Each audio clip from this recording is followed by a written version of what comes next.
அதாவது மகாராஷ்டிரத்தை ஆண்ட மன்னர்கள்ல வரலாற்று சிறப்புடைய மன்னர் வீர சிவாஜி. அந்த வீர சிவாஜிக்கு சமர்த்த ராமதாசர்னு ஒரு குரு இருந்தார். இந்த ராமதாசர் குரு அவரை பணிந்து வீர சிவாஜி அழைத்து கொண்டு வர்றான். அவன் ஒரு கோட்டை கட்டிக்கிட்டு இருக்கிறான், பெரிய கோட்டை கட்டுறான். அந்த கோட்டையில எல்லா இடங்களிலும் நூற்றுக்கணக்கான பேர் வேலை, ஆயிரக்கணக்கான பேர் வேலை பார்க்குறாங்க. தாம் பெருமையை தன் குரு கிட்ட காட்டணும் அப்படிங்கிற எண்ணத்தில் சமர்த்த ராமதாசரை அழைத்து கொண்டு வந்து, இது இந்த மலையிலேருந்து எடுத்த கல், இந்த கோட்டைக்கு இப்படி டிசைன் பண்ணியிருக்கேன், இதெல்லாம் பண்ணுறேன் அப்படி நினச்சிக்கிட்டே இருக்கும்போது வீர சிவாஜி மைண்டில் என்ன ஓடிச்சு, ஒரு 4000-5000 பேர் அங்கே வேலை பார்க்குறாங்க.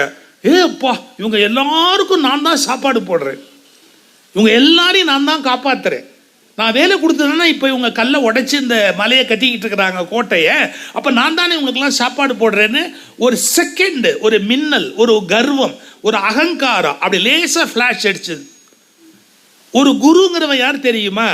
சொல்லியதன் பிறகு புரிந்து கொள்ளுகிறவன் குரு அல்ல, சொல்லுகிற போது புரிந்து கொள்ளுகிறவன் குரு அல்ல, நினைக்கிற போதே புரிந்து கொள்ளுகிறவன் தான் நல்ல குரு. ஸ்டூடெண்ட்ஸுக்கும் நமக்கும் வாத்தியாருக்கும் கூட பொருந்தும். இப்போ அவன் என்ன நினைக்கிறான், எந்திரிச்சு போகலாம்னு நினைக்கிறானா, இல்லை நம்மளை ஒரு போட்டுட்டு போகலாம்னு நினைக்கிறானா? இதெல்லாம் தெரிஞ்சால் தானே சார் குரு தப்பிக்க முடியும். அதனால குரு சிஷ்யன் சொன்னதுக்கப்புறம் புரிஞ்சுக்க கூடாது, நினைக்கிற போதே புரிஞ்சுக்கணும். இதுக்கு ராமாயணத்தில் ஒரு இடம் இருக்குது, நீங்கள் ராமாயணம் படித்து பாருங்கள். சீதா கல்யாணத்து போது வில்லை கொண்டு வந்து இப்படி வைக்கிறான் ஜனக மகாராஜா. ராமர் வர்றாரு. ராமருக்கு ஒரு குரு யாருன்னு கேட்டால், கூட அழைச்சிட்டு வந்திருக்கிறவர் விஸ்வாமித்திரங்கிற குரு கூட கூட்டிகிட்டு வந்திருக்கிறாரு. அந்த வில்லை பார்த்தாரு, அப்படியே இந்த பையனை பார்த்தாரு. இந்த வில்லை நீ எடுத்து நான் ஏற்றி சீத்தையை கல்யாணம் பண்ணுவியான்னு இவ்வளோ கேள்வி கேட்கணும். 10 பேருக்கு முன்னாடி இதெல்லாம் கேட்க முடியாது இல்லை. அந்த வில்லை இப்படி பார்த்துட்டு ராமனை ஒரு பார்வை பார்த்தார். கம்பன் எழுதுறாரு, தன் குரு நினைந்த எல்லாம் நினைந்து அவனும் அந்நெடுஞ்சிலையை நோக்கினான். அவர் என்ன நினைச்சாரோ அதை அவளும் புரிஞ்சுக்கிட்டான். புனைந்த சடை முடிதுளக்கி போர் ஏற்றின் முகம் பார்த்தார். விஸ்வாமித்திரர் அப்படி ஜடாமுடியை தள்ளிக்கிட்டு அப்படி ஒரு பார்வை பார்த்தாரு. புனைந்த சடை முடிதுளக்கி போர் ஏற்றின் முகம் பார்த்தான். அவன் நினைந்ததெல்லாம் நினைந்து, அவன் என்ன நினைச்சானோ எல்லாத்தையும் புரிஞ்சுக்கிட்டான் ராமன். சீடனுக்கே அந்த குவாலிஃபிகேஷன் வேணும்னா குருவுக்கு எவ்வளோ குவாலிஃபிகேஷன் வேணும்? சரி, நம்ம கதையை விட்டுறக்கூடாது. சமர்த்த ராமதாசர், சில பேருக்கு பேச்சில் இது மறந்து போய் ஆடியன்ஸை பார்த்தே கேட்பாங்க, நான் இதை எதுக்கு ஆரம்பித்தேன்? ஆடியன்ஸ் சொல்லுவாங்க, நீ மேடையில் வந்த போதே நாங்கள் நினச்சோம், நீ எதுக்கு ஆரம்பிச்ச? அந்த நிலைமை எனக்கு இன்னும் வரத்துக்குள்ளே நான் பேச்சை நிறுத்திடணும். கொஞ்சம் யோசிச்சு பாருங்க. சமர்த்த ராமதாசர் சிவாஜி அழைத்து கொண்டு வருகிறார். நான் தான் 10,000 பேருக்கு சாப்பாடு போடுறேன் அப்படின்னு ஒரு கர்வம் இவனுக்கு. உடனே சமர்த்த ராமதாசர் சொன்னார், இது பாரு, அங்கே ஒரு கல் சும்மா கிடந்தது, இந்த கல் ஏன் நீ கோட்டையில் யூஸ் பண்ணல? இந்த கல் சும்மா கீழே கிடக்குது, இதை மட்டும் நீ ஏன் பயன்படுத்தலை அப்படின்னார்.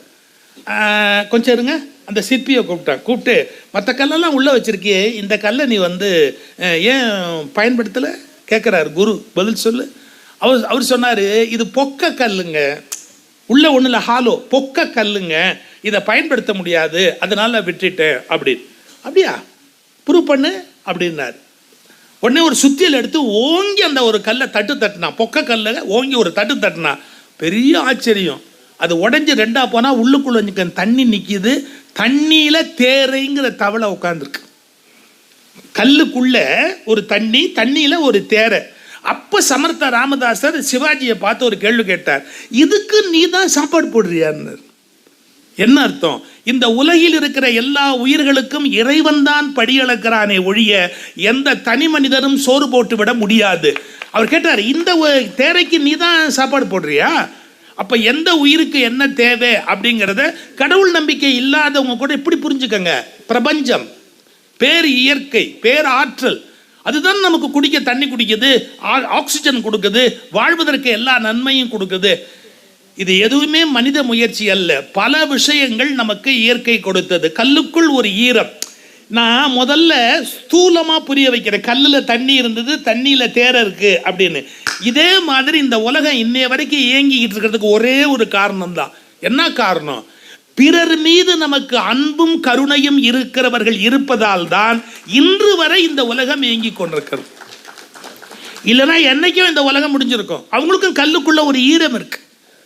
பாறாங்கல் போன்ற மனதில் ஏதோ ஒரு ஈர ஒட்டி கொண்டு இருப்பதால தான் இன்னைக்கு இந்த உலகமே ஏங்கிட்டு இருக்கு. இல்லாட்டி இந்த உலகத்தில் சாப்பாடு கிடைக்காது, இந்த உலகத்தில் வாழ்க்கை கிடைக்காது, இந்த உலகத்தில் நிம்மதி கிடைக்காது.